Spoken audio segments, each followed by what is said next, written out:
2026. We are going to be doing a masculine, feminine, non-binary energy update today. We are going to get started on the headspace of masculine. We are going to be using for the headspace of masculine today the Smith-Waite Centennial deck. Can I please get 3 cards for headspace of masculine? 2 are out quick. Where's that 3rd card? I'm feeling energetically called to use another deck. I feel like that's why the card didn't come out. So we're going to be utilizing the Aquarian Tarot. And as soon as I pulled that card, the card came out. All right. 10 of Pentacles in its upright, Magician in its upright, 3 of Wands in its upright. So let's talk a little bit about what we're effectively seeing right now. And I like to describe this, and this is a type of energy we like to see in Aquarius season. Okay. If we want new ideas, we have to be vulnerable. Is what I keep on hearing. If we want new ideas, we have to be vulnerable. How can we have new things if we don't welcome vulnerability, right? Is what I keep on getting. And I like to see this energy. And I want to point out, right? There's a lot of planets that are in Aquarius right now. But the nice thing about all of those planets that are in Aquarius is that there's a nice little alignment, right? There's a nice little alignment that we're almost seeing that's also happening there. And it works through, and I want to describe this. Like, this is what we talk about in relationality, right? When we have manifestations, it is incredibly important that our manifestations are not based upon control, right? Because the modality by which we try to have control related to our manifestation goals, it doesn't allow ourselves the ability to have something beautiful energetically occur, right?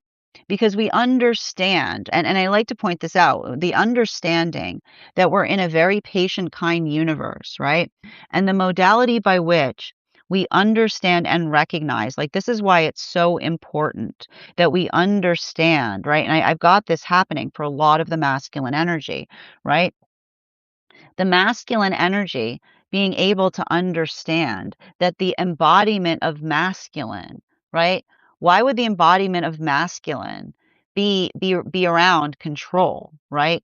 It's about nourishment, right? We've been talking a lot about this. It's about energetic serenity, because the modality by which one is able to identify and recognize the understanding, right? And this is often what happens. And I feel like there's a lot of energy of masculine who recognizes that they've experienced wounds at the hands of other energy that has not found the stability within, right? Because when one does not have stability within, one seeks stability without, right? When one feels that one does not have control of oneself, the most natural progress is to feel the sense, right? The biggest sign of someone who does not have control of themselves is the modality of feeling the need to have control over others, right?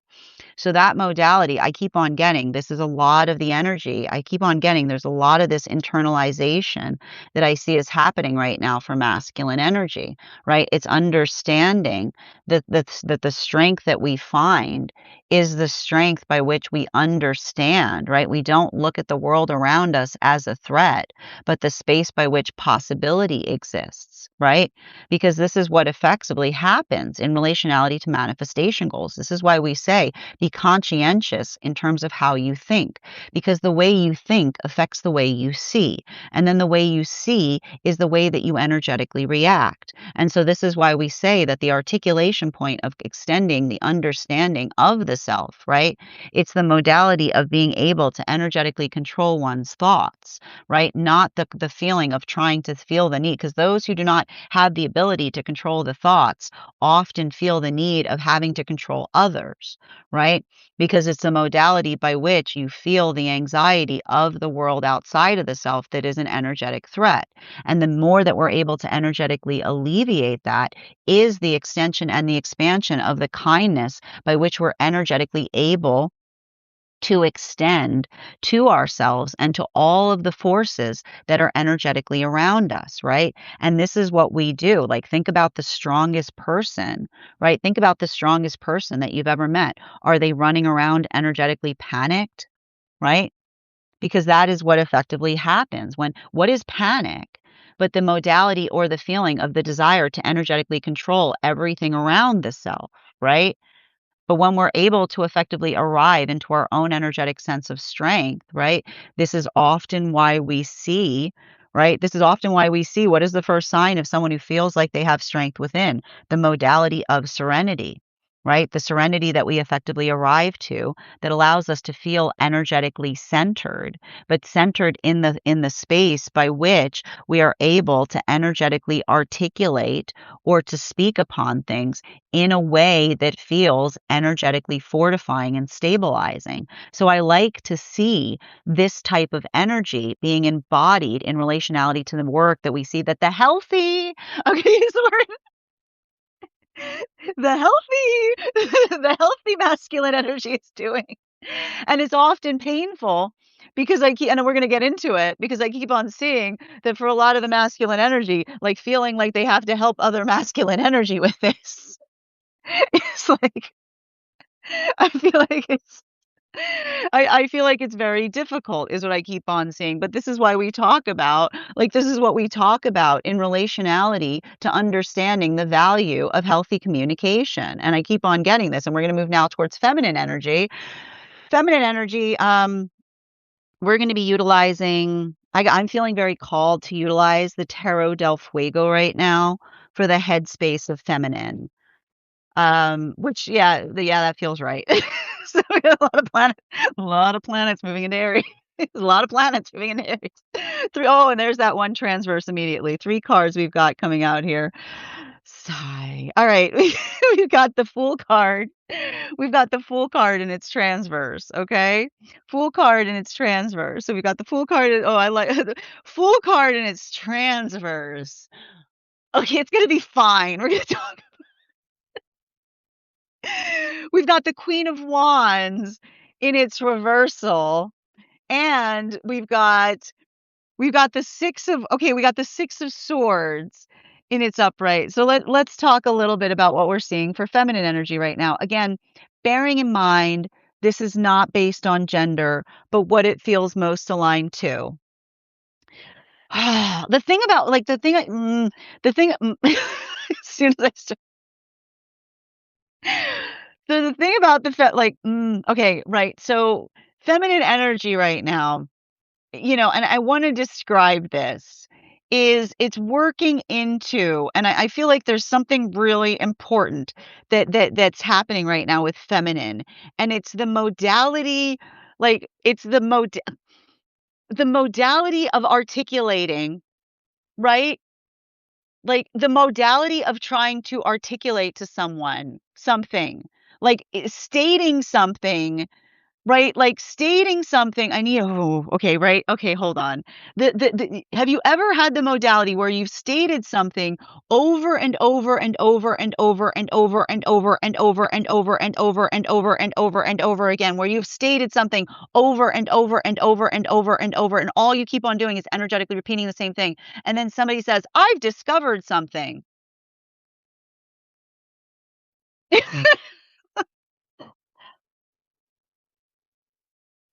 Right? Like the space by which you state something over and over and over again. And then someone goes, "Look what I discovered." And feminine going, "Have you been listening to anything I've said?" I need to describe this, okay? Like healing from healing from the detriment of requiring discovery is the modality by which we actively listen, right? The space by which we listen to each other, right? And when we try to listen, we understand things so that we don't have to experience them in order to energetically learn about them, right? And I've got a lot of this energy here.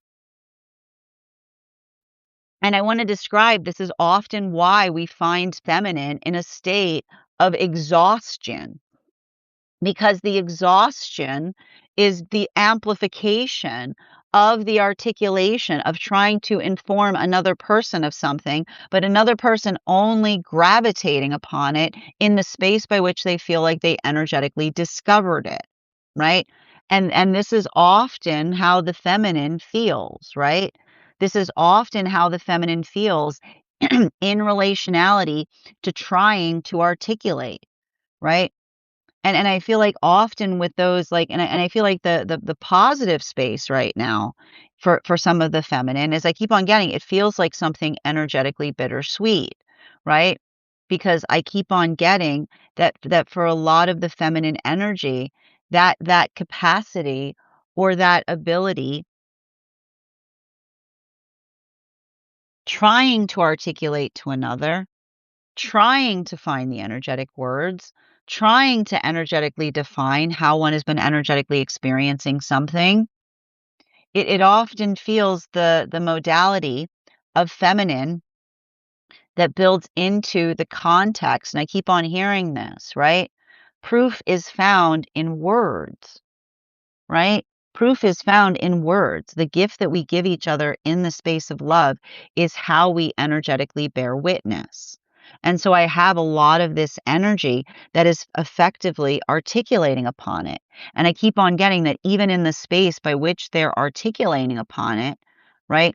It's the modality or the experience of being able to define that allows the feminine to, and I keep on getting, it feels like I feel like there's a lot of the feminine that's working through a lot of feelings, and potentially I keep on hearing the feminine almost always carries wounds in circumstances by which, right, the falsity of belief that often creates the trauma in the feminine, in the modality by which they try to explain to another what they're feeling, and another person does not gravitate upon the fact that it's energetically real until they themselves feel like they see it or experience it.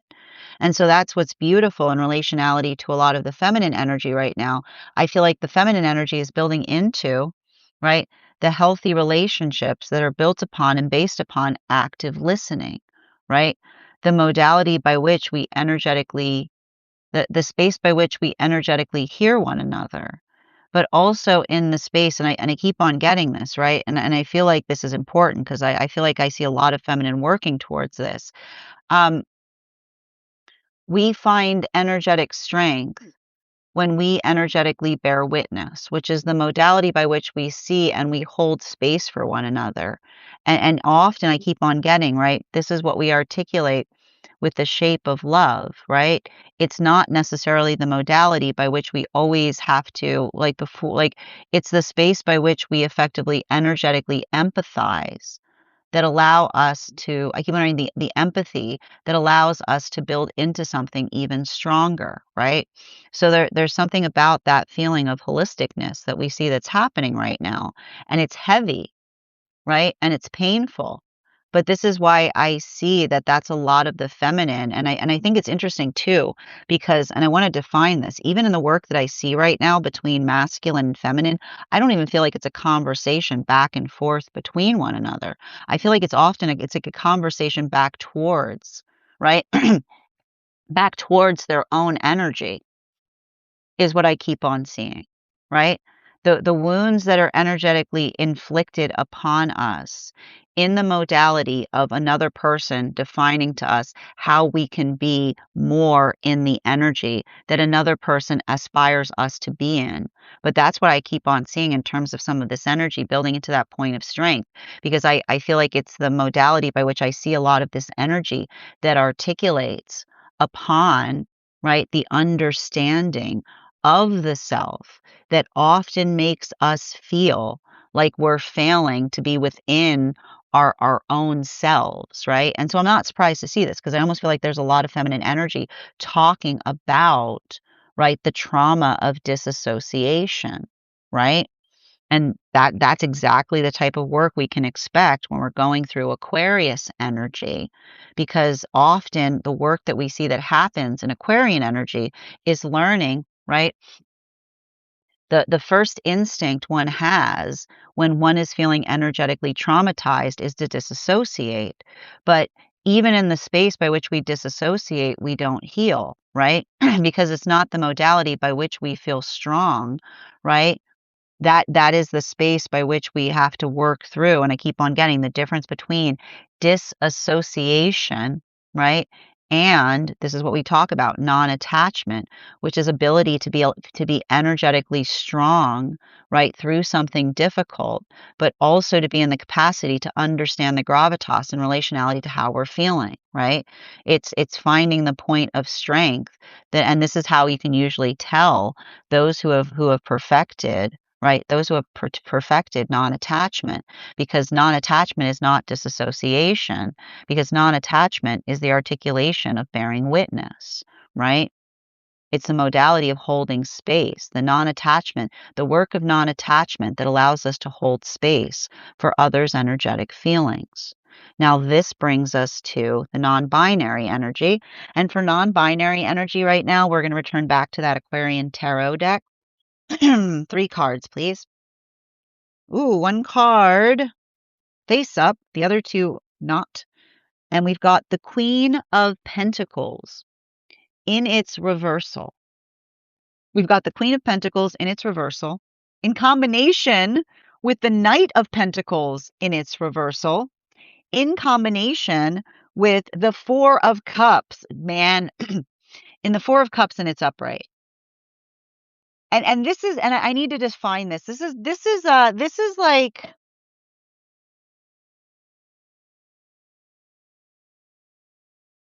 this is what I like to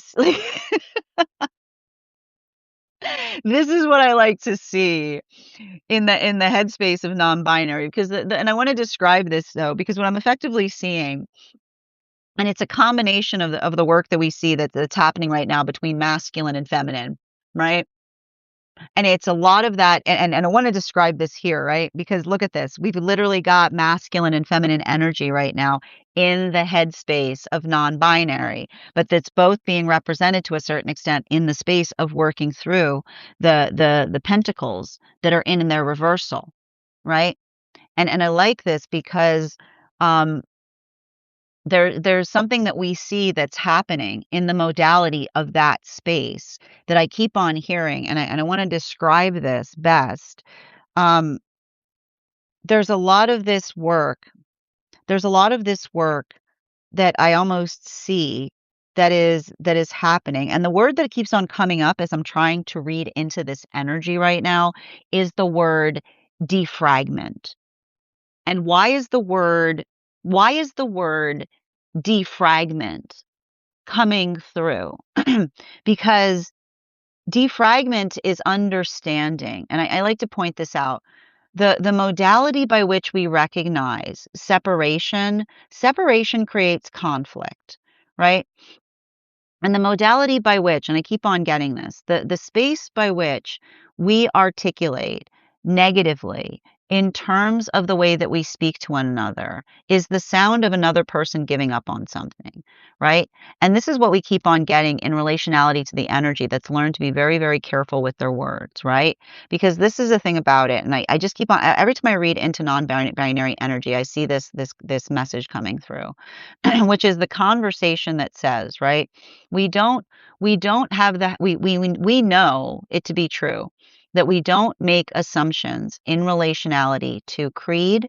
We don't make assumptions in relationality to color, but we still do it in relationality to gender. Why is that? Why do we still feel that it's correct to be able to say all of this is like that? It's never okay, right? And this is what we have to talk about in terms of being conscientiously careful with our words, right? Because you can't say, you can't articulate that you want something healthy with someone and then say, but all of this is like that, right? Because when somebody sees that, basically this is energy that sees the energy around them acting illogically, right? Literally, like make it make sense. The illogic of energy, right? Make it make sense, which is the illogic of energy saying, I can't find the perfect counterpart. Oh, by the way, all this is like that. I would like to introduce you to the presumption that is creating the blockage, right? You can't articulate that you're looking for a miracle when you start with a presumption, right? You can't articulate that you're looking for a miracle when you start with a presumption. So you have to understand, if you're in a very patient universe that listens to what you articulate, the modality of you saying, I'm looking for perfect, but all this is like that, right? Like it's a false operation. It's the modality by which you and yourself, you've already given up hope because you've articulated the fact that you're saying, like you create a logic loop. You create your own logic block because it's the illogical statement of saying, "Oh, I'm looking for the perfect relationship with a counterpart, but everybody in that counterpart's like this." Right? And then one is surprised that you energetically find it because you're looking. Remember when we said the way you think changes what you see. So the modality by which, right, if you want to move towards a manifestation, change change the way that you think. And it allows you to be able to see more, right? And so I feel like this is often the modality of the energy that recognizes the illogic in some of the energy around them, right? The space by which another person says, "Why can't I find the perfect person? Oh, by the way, all this is like that." Right? You have to open your mind to the possibility of something being energetically better. And the way we change the way we're able to effectively come towards that is by removing the space by which we make presumptions about things, right? Because that is the unhealed perception. Continuing to move back into the heart space of masculine energy right now, and we're going to be utilizing the Tarot del Fuego for the heart space of masculine right now. 3 cards. 1, 2, 3. 8 of Pentacles in its upright, 5 of Wands in its upright, and the Hierophant in its reversal. So let's talk a little bit about that's some complicated stuff going on in the heart space of masculine right there. Okay. I'm not making my job easy today. Okay. All right, let's do it. Okay. So 858. Okay. Okay, so I want to describe this. And I want to, and I feel like this is what I see with a lot of the masculine energy. Because I'm seeing that, and again, bearing in mind this is not based on gender, but what it feels most aligned to. It's like I want to get this, and I want to describe this. Um, and we can often experience this as we're coming into eclipse season, which is working into, and I love this because, and I feel like this is why I see a lot of masculine energy that is working through, and remember when I said we're going to get to in a minute, like this is where it's resting right now, and it's in the heart space of masculine, right? The modality by which masculine often gets upset at their own energy is the modality of recognizing the unhealed portion that makes it even harder for the healthy masculine energy, right? Because often the weight, right, the crushing weight of trying to be your best version of self in the face of an energetic history of energy that has not been invested in itself, right? But trying to offload the work of the self on others, right? It often creates a space by which the masculine feels like they're carrying that weight on their back, right? It makes the job even harder because it's the modality by which the energy recognizes not only the shape by which they're trying to do something, but the way that they are experienced, right? The anxiety or the fear that others carry, right?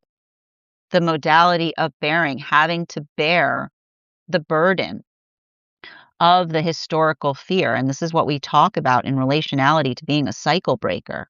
You want to know what it feels like to break a cycle? That's what it feels like. It feels like you have to carry the weight. You have to carry the weight of everything that came before you as you try to work towards something in a better way. But the understanding that you're not alone in that effort, that every step you take, even if it's hard, is vital, right? I keep on hearing the work is necessary and intrinsic. And this is where we come out of a full moon in Aquarius, right? Because full moon in Aquarius talks to us about the word honor. What does the word honor mean? Honor means the ability to hold respect and understand the significance of what one energetically carries, right? And so this is the energy that says it's an honor to carry that weight, right? Because when you recognize that you're carrying that weight and it's hard, it means that you're moving in the right direction, right? Because you're not doing what feels easy. You're doing the hard work of actually getting something to somewhere better, right?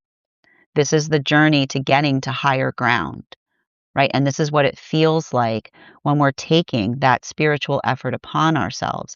Every step feels impossible, but yet we energetically persist. And as we carry that burden on our back of the history, of the pain that others have caused to those around us, we often feel the weight of others that feel like they punish us for that history.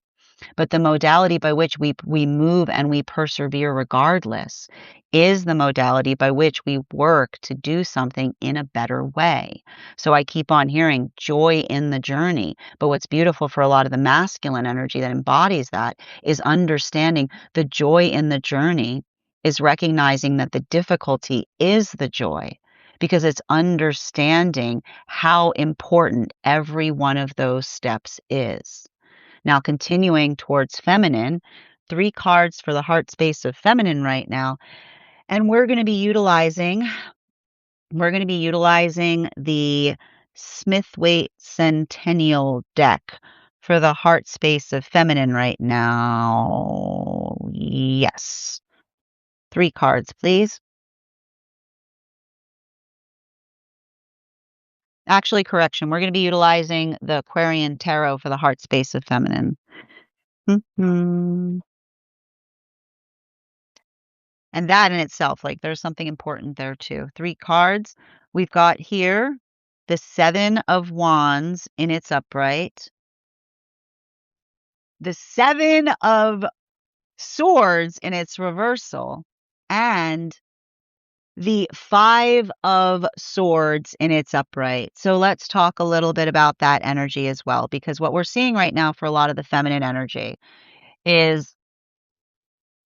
it's like that. And I want to describe like what we're effectively seeing here, right? And I just want to point this out.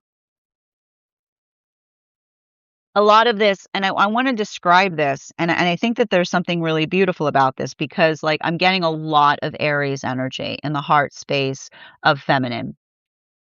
And the thing about when I see like a lot of the feminine energy with like the Aries energy is like I just keep on getting that there's a little bit of that energy that articulates, and I want to describe this, which is the feminine energy that articulates and speak. Like I just keep on hearing the feminine energy saying something over and over again in its heart space, which articulates and says preciousness, vulnerability is always the priority.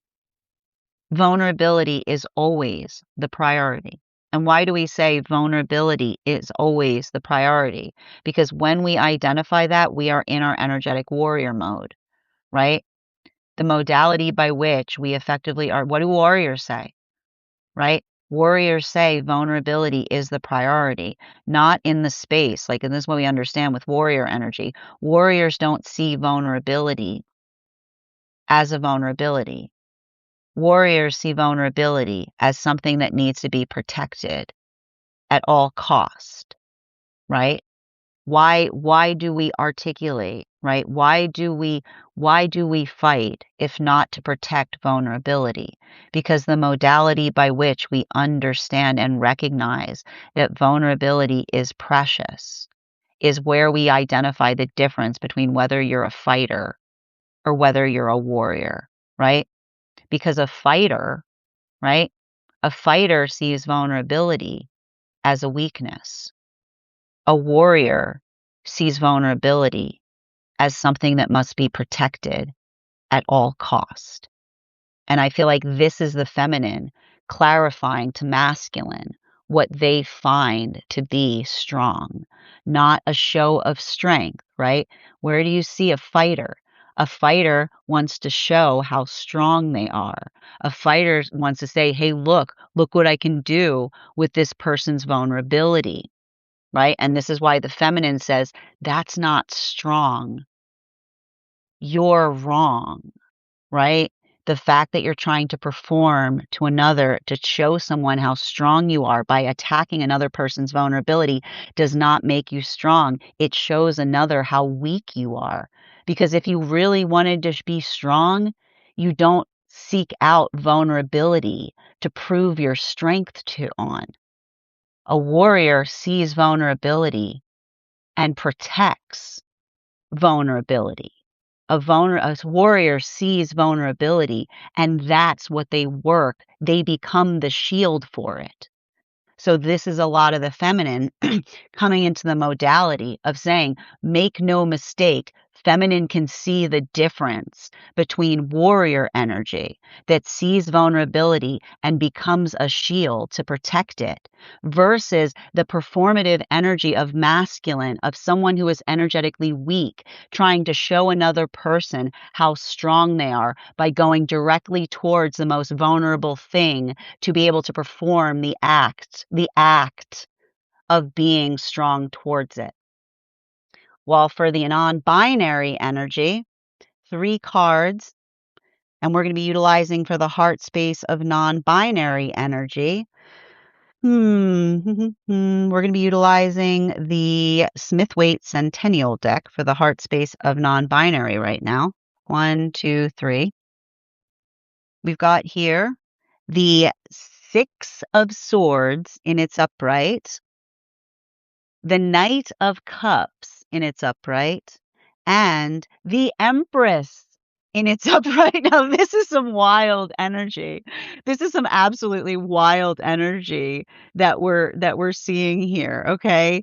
So, let's talk a little bit about what we're seeing here because and I want to just describe this because if you are a tarot nerd, you're going to appreciate that. Look at this. Look at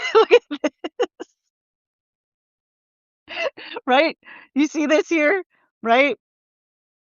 I keep on hearing it's like I keep on hearing it's like the I need a hero is all I keep on hearing right now.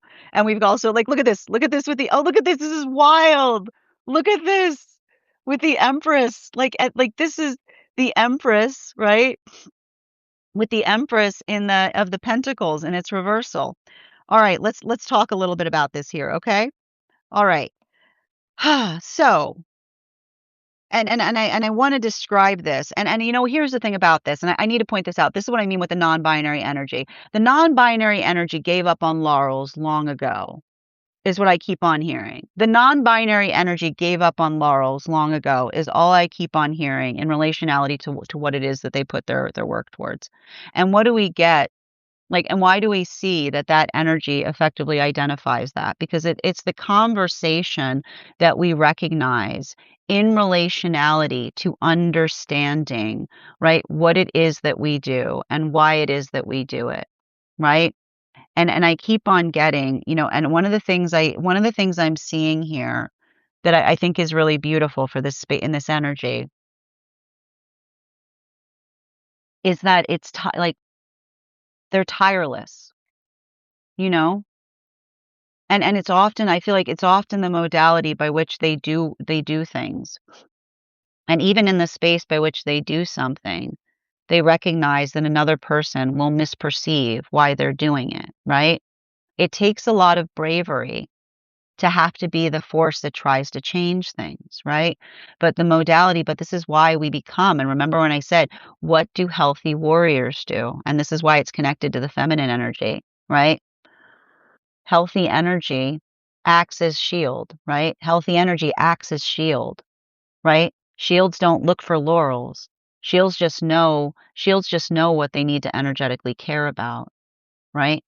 And so I feel like there's a lot of that energy that articulates that that's how they move through things, right? And often in the space, right? Often in the space by which they feel that they're doing that, they have to experience others' projections, right? They have to experience others' internalized rejection projected upon them, right?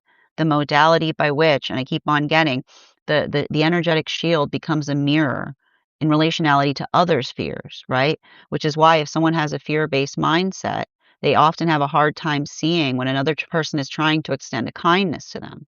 This is how you can tell when someone's too much in a fear-based mindset, right? Anything you give is observed as threat, right? That's what we talk about with the hand bite, like the space by which we identify the hand that bites and when try to be fed is the modality of understanding the shape of the wound by which you navigate or experience another's projections. I feel like that's often the modality by which the energy works through things, and this is why the energy is so protective. But they're protective of their own energy because they've had the modality by which they've tried to extend compassion to things, but another person not being in the space by which they can receive it. It's the compassion that often feels like it hurts us because it's the modality by which, if another person isn't in a healed space, nothing you give them is considered positive, right? And so that's why I feel like, and this is a continuation of the energy being very good at attenuating between the difference. I keep on hearing the difference between, right? The difference between an honest question and a disarming one, right? We were talking about this the other day. The difference between somebody who speaks to them with the desire to listen and to understand and to grow versus energy that effectively tries to articulate something, right? The modality by which another person, did you just see what I talked about the difference between being able to see the difference between a fighter and a warrior? Right? What does a fighter do? Right? The space by which someone is in the space by which they're trying to hurt, right? Someone trying to hurt will look for a vulnerability to try to hurt another person through it, while a warrior recognizes and understands and acts as shield towards vulnerability in order to energetically protect something that is vulnerable. And so this is the energy that has effectively gotten very good at being able to identify, right? The difference between a conversation where another person is hoping to learn and grow, right? Versus an energy versus conversations by which another person asks something, but not in the way by which they desire to understand it, but in the hope of energetically disarming someone, and in the modality of asking, trying to effectively hurt them in the process, and then are trying to articulate upon the fact that they didn't mean to hurt. They were just asking a simple question. But this is the energy that is this is the energy that is very good at identifying and seeing that, right? And so even in the space by which they work through, I feel like this is a lot of the energy that works through observing and not absorbing, right? The modality by which they recognize and understand. But even in the space by which they do so, right? I feel like that's a lot of the energy that I keep on hearing. Like this is all I keep on hearing in the heart space of the non-binary. They gave up on laurels long ago because they understand that that space by which they try to take compassionate approaches will be appreciated by those who simultaneously see that while also having to navigate others' projections upon them. This brings us into the unconscious back towards the unconscious of masculine. Masculine, unconscious, 3 cards. We're going to be utilizing the Aquarian Tarot for the unconscious of masculine. 3 cards, please. Thank you. And we've got, oh, that's fun. Hold on. That's important. We'll keep that for a minute. All right. We're going to be utilizing, so in 2 of these cards, I need to stress, 2 of these cards fell in the center spot. So they're both going to be in the center there. So we're going to keep those there. We've got here the Star card in its upright, the Page of Pentacles, and the 4 of Wands in its upright. So let's talk a little bit about what we're seeing right now, particularly and especially in the unconscious of masculine. And I want to point this and this is why I see that two of those cards wanted to stay, right? This is masculine energy that is, bearing in mind this is not based on gender, but what it feels most aligned to, that says, and I was, and this is kind of where we started this reading. And I love this too, because I need to point out we've got the 3 of Wands and the 4 of Wands in its upright, right? When we heal, when we heal our protectiveness, when we heal our defensiveness, we make room for possibility, right? When we heal our defensiveness, we make room for possibility.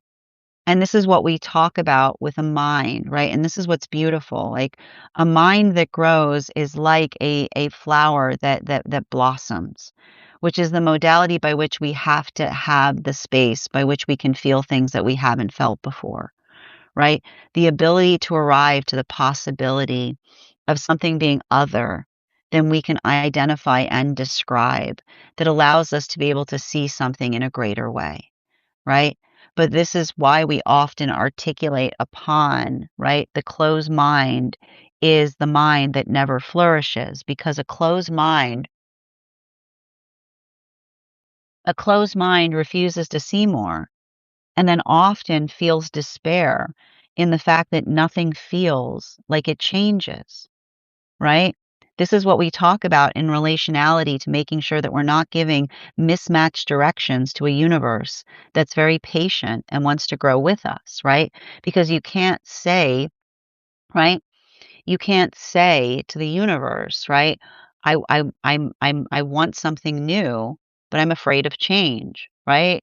It's like, you can't say I want something new, but I'm afraid of change. And the universe is like, I don't know what to do with this one. This one's broken. I don't know what's wrong with it. Right? Because it doesn't compute. Right? It doesn't energetically compute. You're putting false you can't nope, that one's not working yet. It's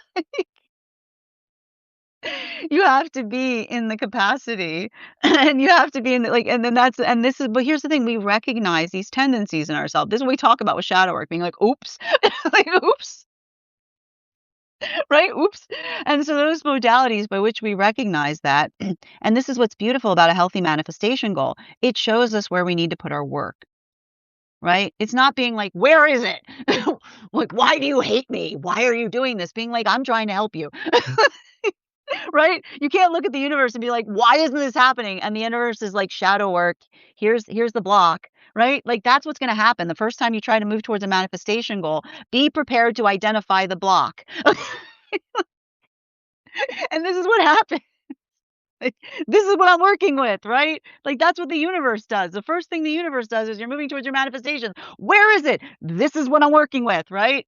It's gonna show you. It's a collaborative effort, right? It shows you what you need to do within the self in order to arrive to that manifestation goal. But we can't get there if you're closed minded, right? You can't get there if you're closed minded, because the modality by which you're trying to energetically control things allows the possibility, doesn't allow the possibility of new things energetically occurring, right?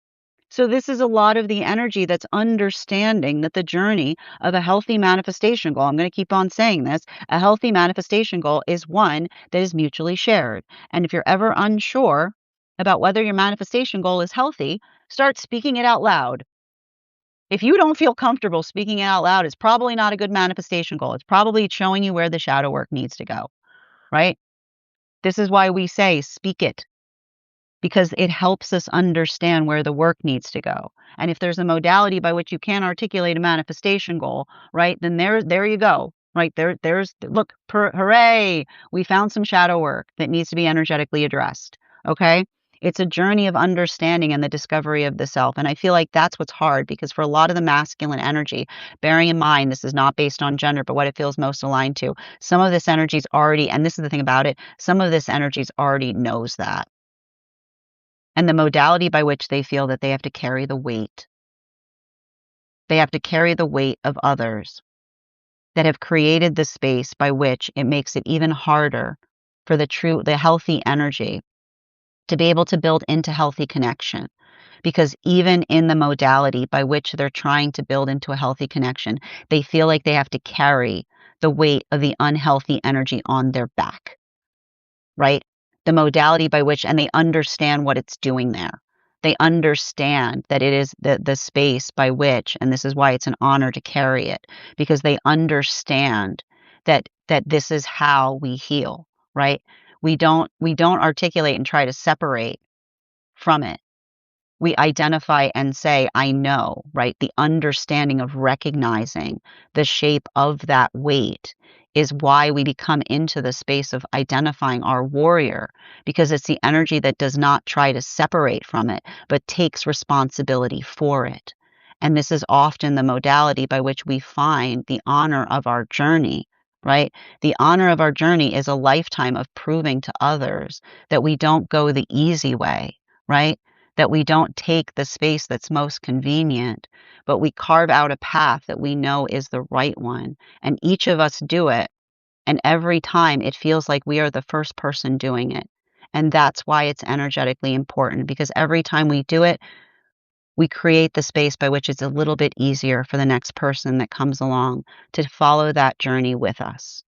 And so that's why I keep on seeing this masculine that's working into the space of saying, it's not the weight of solitude. It's the space by which we blaze a trail. It's the work that we do every day, not because it's convenient, but because we know it's the right direction to move towards.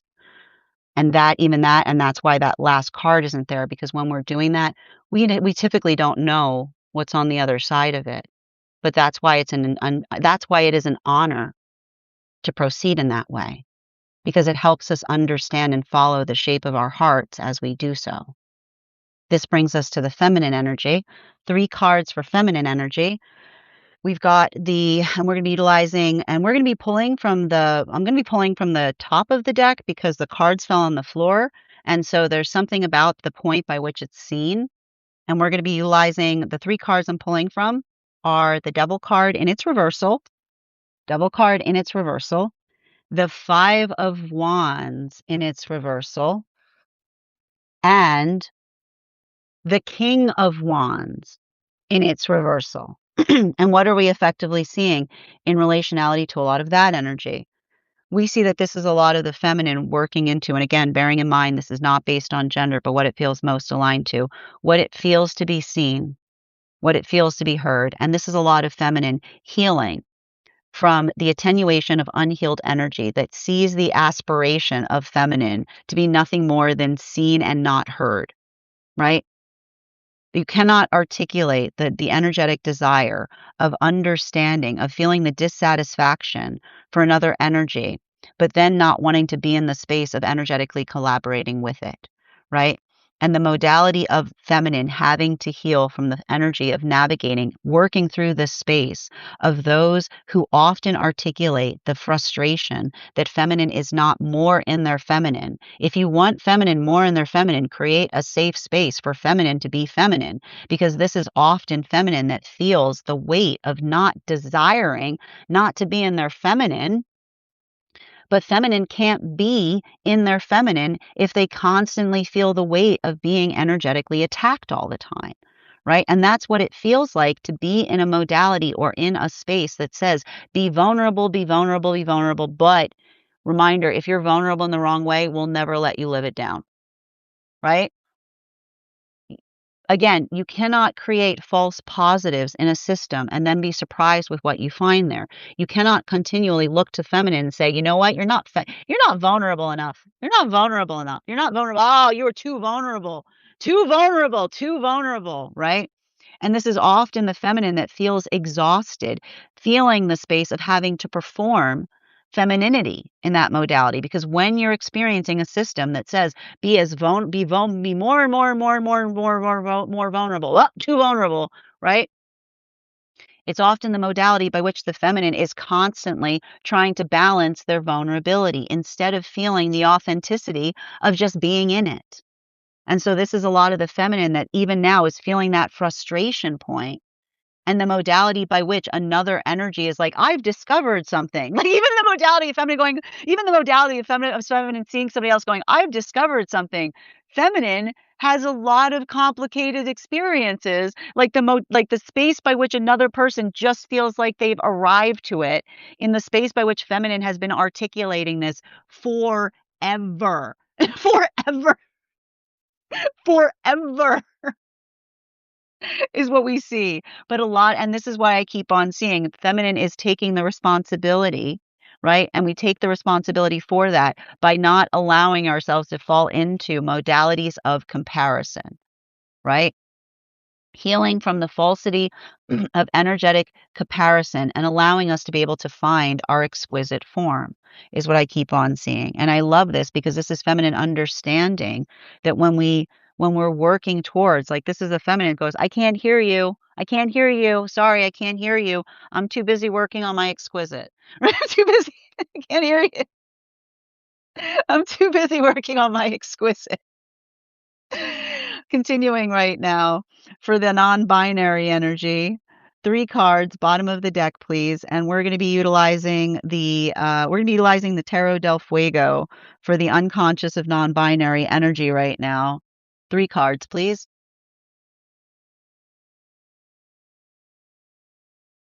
We got 1, 2, 3.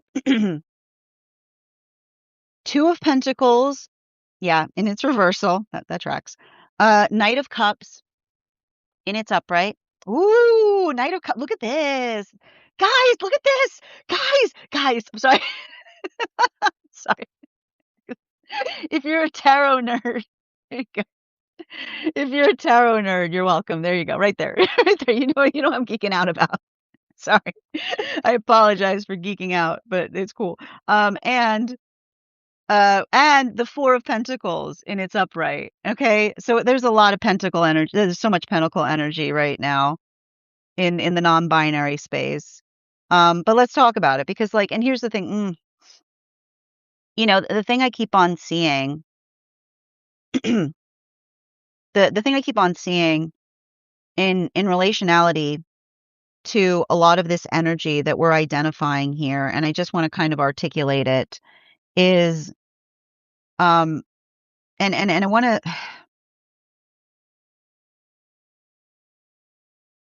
it's really interesting too because I feel like this energy, like, when you know yourself, you know what your vulnerabilities are, is what I keep on seeing, right?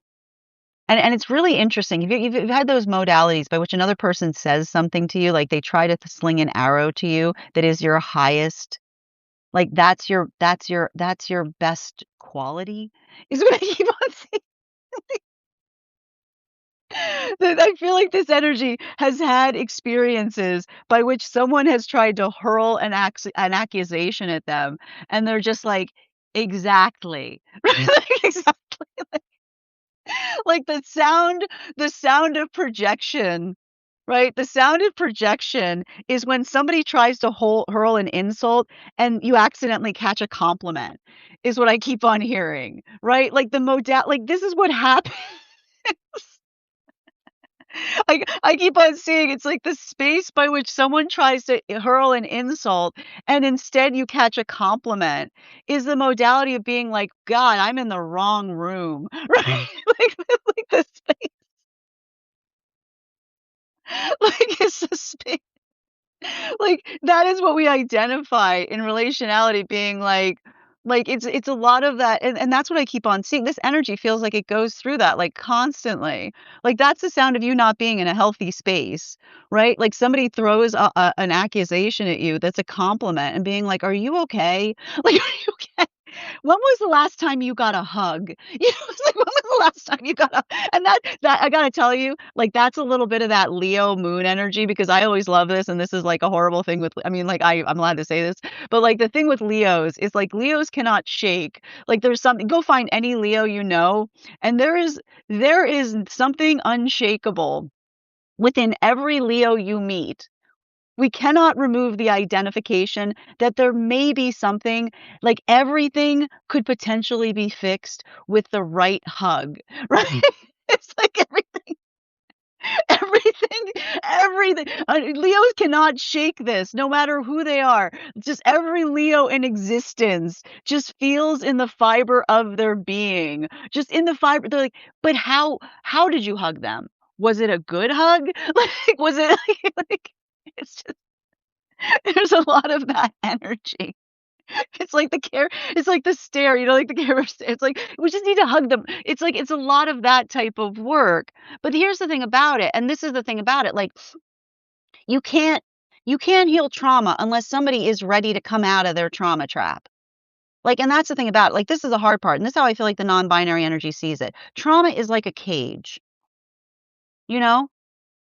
And the modality by which you sometimes try to reach for someone in their trauma, they will pull you into that so fast. They will try to pull you, like, they will try to pull you, they will try to snatch you and pull you right into it.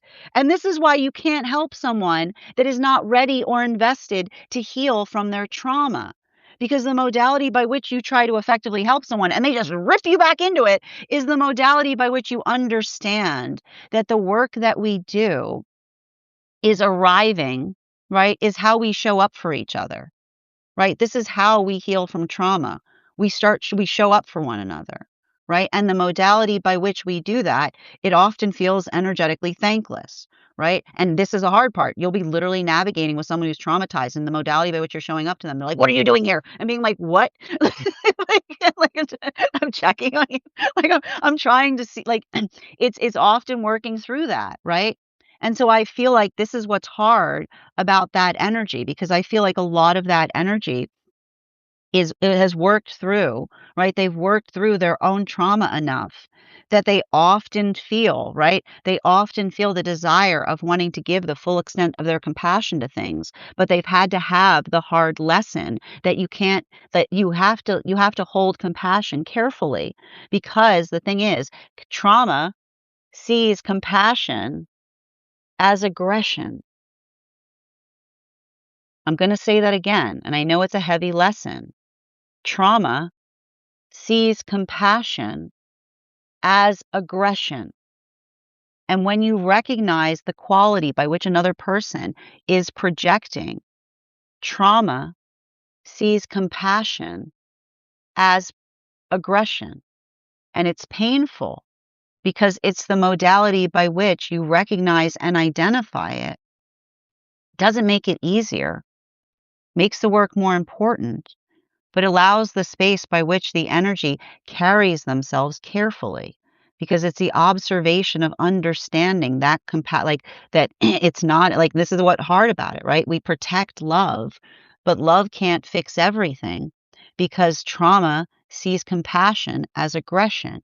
And the more we're able to recognize that within us, that is the direction by which we can heal. And it requires us to be vulnerable. And this is why the energy says vulnerability is a gift. We have to be precious with it. Bottom of the deck for masculine energy, Smith-Waite Centennial deck, bottom of the deck, 7 of Wands, right?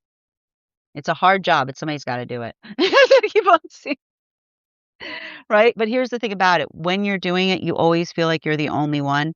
You are never alone in that journey. You are never alone in that journey. And when you feel most alone, that's usually the sign that you know that you are on the most important direction, because it's the modality by which we understand, right? We understand and we feel the force of doing of doing the things that we care about. And it's often the modality by which, right, we talk about that work that we do, right? Every inch is crucial. Every step is profound. And every time we do that, we prove to another that they can do it too. Feminine energy, bearing in mind, again, this is not based on gender, but what one feels most aligned to. Aquarian Tarot, 3 of Cups. This is a lot of the feminine. And here's the thing about it. This is why we have to get rid of comparison. Comparison is the most toxic thing that's ever come towards feminine in all of experience. because the modality by which feminine, and feminine has recognized this quality, the unhealed feminine that will often target feminine, right? In the modality of allowing the space of feeling more in their feminine.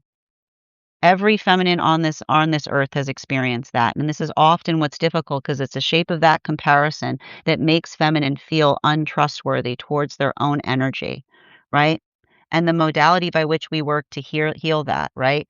There's no comparison. Feminine is never in their comparison when we're working on our exquisite, right? The modality by which we energetically let go of comparison and we recognize the trauma, the years of trauma that often come towards feminine in the modality of someone saying, why can't you be more like that? Why can't you be more like that? Being like, 'cause I am working on this, right? Like I'm working on this. Right? When someone says, right? When someone says, "Why can't you be more like that?" Be like, "Oh, look, there's the trauma right there." Right? There's not where they're pointing. What they're like, "What did you just say? Can you repeat that?" There it is, right? "Why can't you be more like that? Because 'Cause I'm working on this." And the modality of the feminine recognizing that or recognizing where the trauma is, it isn't in the energy that another person points to, it's the person that points. The person that points is the source of the trauma. And I feel like that's a lot of the feminine that's recognizing that quality or characteristic and saying, "Excuse me? Excuse me? What did you just say? Trying to make me feel like that feminine's my enemy? Pardon me? Can you please repeat that?" Right? That's a lot of the feminine saying, this is feminine saying, like, when we're working on our exquisite, right? We can all sit together, right? It's all the energy. And this is what the feminine does when we energetically embrace. We don't pull away, we add more chairs. We lengthen our tables. We learn how to energetically share. While for a non-binary energy, and I feel like that is the feminine extending their own force of compassion because that is the feminine that becomes the energetic shield. Non-binary energy, temperance card in its reversal. We've got a lot like, this is that Aries energy, man. There's a lot of this Aries, like a lot of this Aries. Here's the thing about it, I just need to remind this to the non-binary energy. We got a lot of planets. A lot of planets just moved into Aries. Okay, got Neptune in Aries. Okay, we got Neptune in Aries, and now Saturn's about to move into Aries. And I know it's a little bit of that, like, it's a little bit of that. Like, what? Like it's a lot of that energetic force, but recognize I keep on hearing we don't match energy. You know what I'm talking about. We don't match energy, even if someone deserves it, right? Because all we do, right? When someone's coming towards you in an unappropriate way and you match energy, congratulations. You just showed them that they can knock you right off course of your own integrity. Right? That's all you've done. When you match energy with someone, all you do is show them that they have the capacity of knocking you right off course of your own integrity, right? We don't match energy. We remember who we are.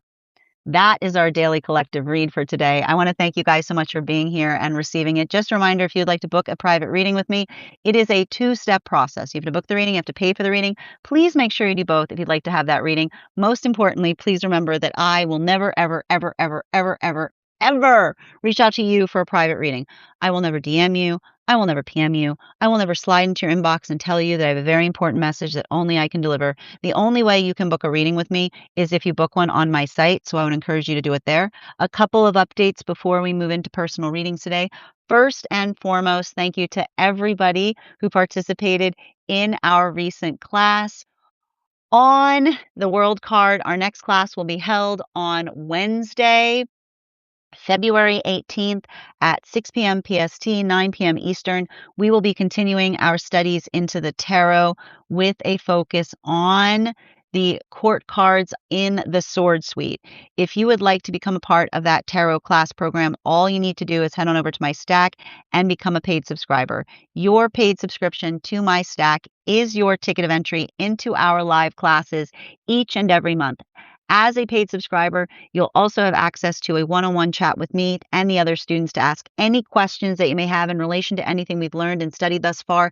And if you become a founding member, not only will you receive a discount on the whole year's worth of readings. You'll also have access to over 20 hours worth of material in the Tarot Church Library Class Archive, as well as the opportunity of receiving a complimentary mentorship class with me, where I will meet with you personally to assess where you are on your own personal journey and utilize to understand what it is to help you get to your tarot goals going forward. One of the things I tried to do in these classes was make them accessible to the absolute novice tarot reader as well as the seasoned reader. There's definitely something there for everyone. Don't let your lack of experience or your robust experience prevent you from joining us in these classes. And even if you don't become a paid subscriber to my stack, I would encourage you to follow me there to stay up to date on any new offerings or services. I also post my weekly newsletter there, which will let you know about my in-person events as well as my online live schedule. You'll also have access to my mystic meditation articles, which will let you know of energetically what we've been seeing in the cards each month. I just wrote one recently on this full moon in Leo that we just experienced. I'd also encourage you to head over to my stack to learn more about our retreat that we're hosting in August. This is the last day. The last day to pre-register to secure your spot. Your deposit is not the full amount. It's just to make sure that you're able to accommodate and come with us on the trip. And it's the final day to get that $200 discount to the entire retreat package. So if you're interested, make sure that you head over to my stack or over to the tree that has links in it in my bio if you want to secure that spot. We are going to be heading to Italy to learn more about the tarot in the location by which the tarot was first documented to be discovered, sharpening our tarot skills and understanding more about the culture that allowed the tarot to be able to grow and thrive. Everyone who participates in that retreat will not only be receiving one-on-one class work with me, but will also have the opportunity of receiving a complimentary mentorship class that will be available to everybody who is a retreat participant. And I encourage you again, if you're interested, today is the last day to be able to secure your spot. I also want to let you guys know that on top of my standard life path readings, I also offer mentorship classes. These are for any of my students seeking a more personalized educational experience with me. I take a very limited number of students for this reason, as those classes are focused on each individual's personal spiritual goals and journey work. Those classes can be purchased on an individual level or as a monthly class series, weekly or bi-weekly as your schedule permits. Also, for my students seeking more consistent weekly tarot support, I'm very happy to offer weekly tarot insight packages. That is a package of 4 30-minute readings, again, weekly or bi-weekly as your schedule permits, so that you can stay more consistent on your personal journey. I'm also very happy to offer dream interpretation readings, which can be purchased per dream or as a series. If you purchase a series, I would encourage you to start to keep a dream journal, as we will meet weekly or bi-weekly with that journal and utilize the tarot to understand the key themes and messages coming towards you in the dream space. I want to thank you guys so much for being here today and sharing in these messages, and we will do this again tomorrow. That is our daily collective read. We